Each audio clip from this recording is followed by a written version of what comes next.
कहानियों के बेताज बादशाह मुंशी प्रेमचंद द्वारा आज से करीब 100 वर्ष पहले से भी अधिक समय पहले लिखी गई कहानी आज भी प्रासंगिक मालूम होती है।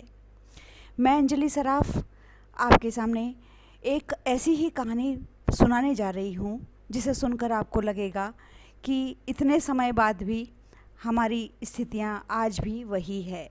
आज का युवा वर्ग उन्हीं परिस्थितियों से आज भी जूझ रहा है। तो लीजिए मैं प्रारंभ करती हूँ मुंशी प्रेमचंद की लिखी हुई कहानी पूस की रात। हल्कू ने आकर स्त्री से कहा, सहना आया है, लाओ जो रुपए रखे हैं उसे दे दूँ, किसी तरह गला तो छूटे। मुन्नी झाड़ू लगा रही थी, पीछे फिरकर बोली, 3 ही रुपए हैं, दे दोगे तो कंबल कहाँ से आएगा। माघ पूस की रात हार में कैसे कटेगी, उससे कह दो फसल पर दे देंगे, अभी नहीं। हल्कू एक क्षण अनिश्चित दशा में खड़ा रहा। पूस सिर पर आ गया, कंबल के बिना हार में रात को वह किसी तरह सो नहीं सकता, मगर सहना मानेगा नहीं, घुड़कियाँ जमाएगा, गालियाँ देगा। अपनी बला से जाड़ों में मरेंगे, पर यह बला तो सिर से टल जाएगी।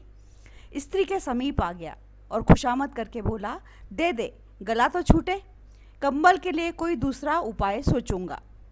मुन्नी उसके पास से दूर हट गई और आंखें ततेरती हुई बोली, किस तरह कंबल के लिए कोई दूसरा उपाय, मैं भी तो सुनूं जरा कि दूसरा उपाय कौन सा है, कौन सा उपाय करोगे। कोई खैरात में दे देगा कंबल, न जान कितनी बाकी है जो किसी तरह चुकने में नहीं आती। मैं कहती हूँ तुम क्यों नहीं खेती छोड़ देते, मर मर काम करो, उपज हो तो बाकी दे दो। बाकी चुकाने के लिए ही तो हमारा जन्म हुआ है। पेट के लिए मजूरी करो, ऐसी खेती से बाज आए, मैं रुपए न दूंगी। हल्कू उदास होकर बोला, तो क्या गाली खाऊं। मुन्नी ने तड़प कर कहा, गाली क्यों देगा, क्या उसका राज है। मगर यह कहने के साथ ही उसकी तनी हुई भौहें ढीली पड़ गई। हल्कू के उस वाक्य में जो कठोर सत्य था वह मानो एक भीषण जंतु की भांति उसे घूर रहा था। उसने जाकर आले पर से रुपए निकाले और लाकर हल्कू के हाथ पर रख दिए। हल्कू ने रुपए लिए और इस तरह बाहर चला मानो अपना हृदय निकालकर देने जा रहा हो। उसने मजूरी से एक एक पैसा काट काट कर 3 रुपए कंबल के लिए जमा किए थे। वह आज निकले जा रहे हैं। एक एक पग के साथ साथ उसका मस्तक दीनता के भार से दबा जा रहा था। पूस की अंधेरी रात, आकाश पर तारे भी ठिठुरते हुए मालूम होते थे।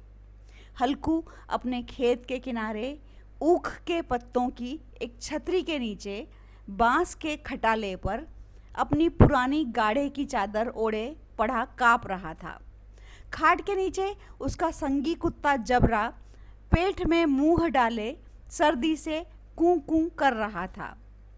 2 में से एक को भी नींद नहीं आ रही थी।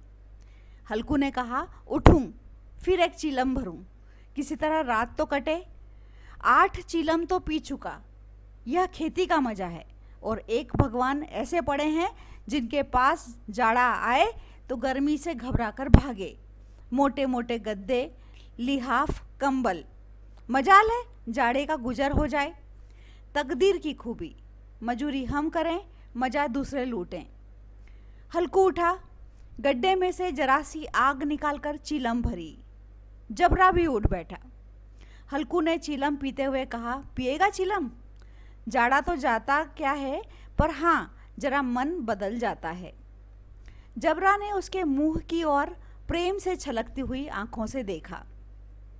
हल्कू ने कहा, आज और जाड़ा खा ले, कल से मैं यहाँ पुलाव बिछा दूंगा, उसी में घुसकर बैठना, तब जाड़ा न लगेगा। जबरा ने अपने पंजे उसके घुटनों पर रख दिए और उसके मुंह के पास अपना मुंह ले गया। हल्कू को उसकी गर्म सांस लगी।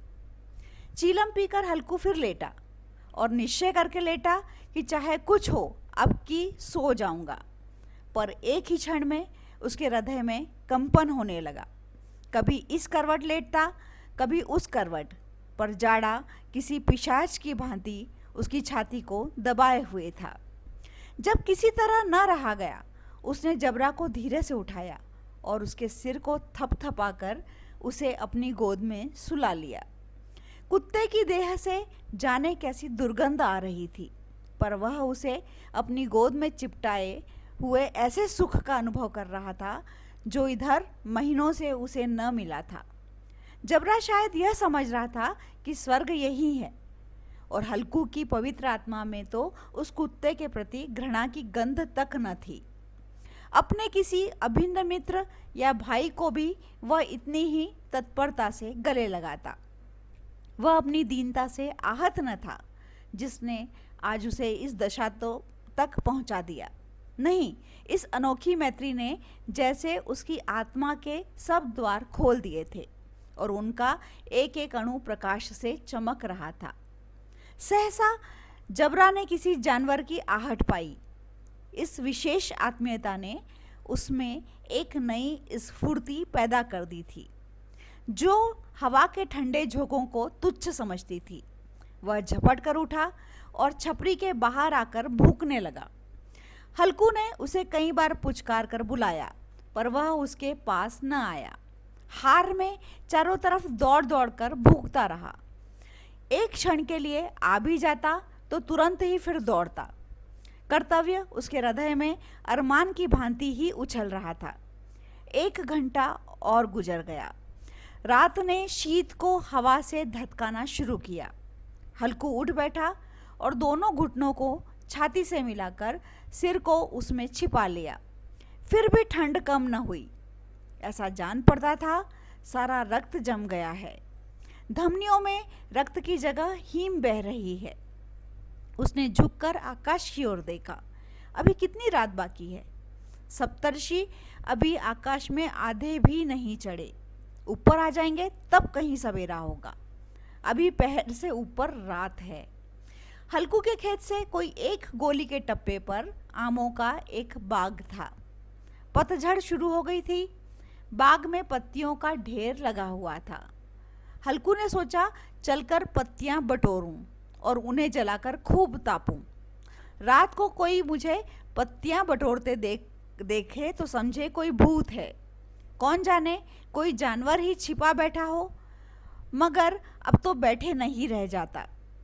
उसने पास के अरहर के खेत में जाकर कई पौधे उखाड़ लिए और उनका एक झाड़ू बनाकर हाथ में सुलगता हुआ उपला लिए बगीचे की तरफ चला। जबरा ने उसे आते देखा, पास आया और दुम हिलाने लगा। हल्कू ने कहा, अब तो नहीं रहा जाता जबरू, चलो बगीचे में पत्तियां बटोर कर तापें, अभी तो बहुत रात है। जबरा ने कूं कूं करके सहमति प्रकट की और आगे बगीचे की ओर चला। बगीचे में खूब अंधेरा छाया हुआ था और अंधकार में निर्दय पवन पत्तियों को कुचलता हुआ चला आता था। वृक्षों से ओस की बूंदें टप टप नीचे टपक रही थी। एकाएक एक झोंका मेहंदी के फूलों की खुशबू लिए हुए आया। हल्कू ने कहा, कैसी अच्छी महक आई जबरू, तुम्हारे नाक में भी तो सुगंध आ रही है। जबरा को कहीं जमीन पर एक हड्डी पड़ी मिल गई थी, उसे चिंचोड़ रहा था। हल्कू ने आग जमीन पर रख दी और पत्तियां बटोरने लगा। जरा देर में पत्तियों का ढेर लग गया था। हाथ ठिठुरे जाते थे, नंगे पांव गले जाते थे और वह पत्तियों का पहाड़ खड़ा कर रहा था। इसी अलाव में वह ठंड को जलाकर भस्म कर देगा। थोड़ी देर में अलाव जल उठा। उसकी लौ ऊपर वाले वृक्ष की पत्तियों को छू छू कर भागने लगी। उस अस्थिर प्रकाश में बगीचे के विशाल वृक्ष ऐसे मालूम होते थे मानो उस अथाह अंधकार को अपने सिरों पर संभाले हुए हों। हल्कू अलाव के सामने बैठा आग ताप रहा था। एक क्षण में उसने दोहर उतारकर बगल में दबा ली। दोनों पांव फैला दिए मानो ठंड को ललकार रहा हो, तेरे जी में आए सोकर। ठंड की असीम शक्ति पर विजय पाकर वह विजय गर्व को हृदय में छिपा न सकता था।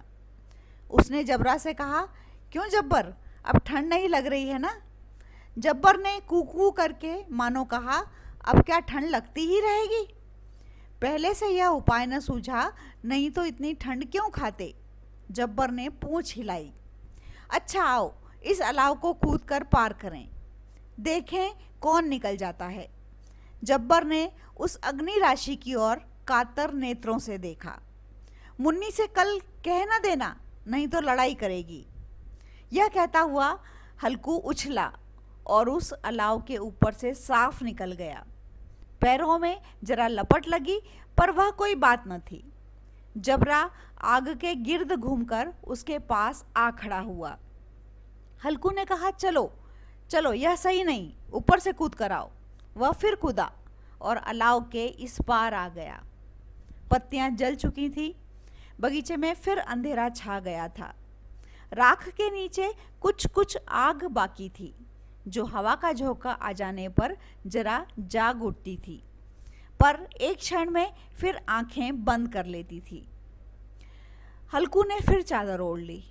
गर्म राख के पास बैठा हुआ एक गीत गुनगुनाने लगा। उसके बदन में गर्मी आ गई थी, पर ज्यों ज्यों शीत बढ़ती जाती थी उसे आलस से दबाए लेता था। जबरा जोर से भूख कर खेत की ओर भागा। हल्कू को ऐसा मालूम हुआ कि जानवरों का एक झुंड खेत में आया है। शायद नील गायों का झुंड था। उनके कूदने दौड़ने की आवाज़ें साफ कान में आ रही थी। फिर ऐसा मालूम हुआ कि खेत में चर रही हैं। उनके चबाने की आवाज़ चर चर सुनाई देने लगी। उसने दिल में कहा, नहीं, जबरा के होते कोई जानवर खेत में नहीं आ सकता। नोच ही डाले, मुझे भ्रम हो रहा है। कहाँ, अब तो कुछ सुनाई नहीं देता। मुझे भी कैसा धोखा हुआ। उसने जोर से आवाज़ लगाई, जबरा जबरा। जबरा भूखता रहा, उसके पास न आया। फिर खेत के चरे जाने की आहट मिली। अब वह अपने को धोखा न दे सका। उसे अपनी जगह से हिलना जहर लग रहा था। इस जाड़े पाले में खेत में जाना, जानवरों के पीछे दौड़ना असह्य जान पड़ा। वह अपनी जगह से न हिला। उसने जोर से आवाज़ लगाई, हिलो हिलो हिलो। जबरा फिर भूख उठा। जानवर खेत चर रहे थे। फसल तैयार है, कैसी अच्छी खेती थी, पर ये दुष्ट जानवर उसका सर्वनाश किए डालते हैं। हल्कू पक्का इरादा करके उठा और 2-3 कदम चला, पर एकाएक हवा का ऐसा ठंडा, चुभने वाला, बिच्छू के डंक का सा झोंका लगा कि वह फिर बुझते हुए अलाव के पास आ बैठा और राख को कुरेद कर अपनी ठंडी देह को गरमाने लगा। जबरा अपना गला फाड़ डालता था। नील गाय खेत का सफाया किए डालती थी और हल्कू गर्म राख के पास शांत बैठा हुआ था।